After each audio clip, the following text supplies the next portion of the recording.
Friends, இன்றைக்கி நம்ம என்ன பார்க்க போகிறோம்னா தேங்காய் சட்னி செய்ய போகிறோம். தேங்காய் சட்னி செய்கிறதுக்கு என்னென்ன ஜாமான்றதை பார்க்கலாம்.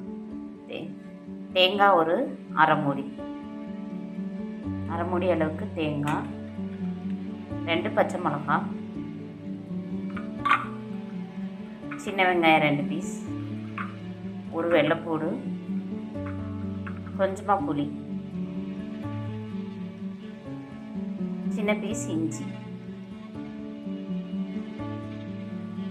கொஞ்சம் பொரிக்கடலை,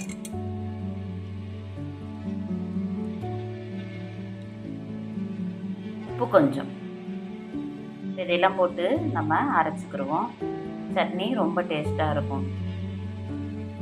தேங்காய் சட்னி இப்போ அரைச்சி ரெடி ஆயிடுச்சு. இதில் நம்ம தாளிப்பு போட்டுக்கலாம். தாளிப்பு போட்டாச்சு.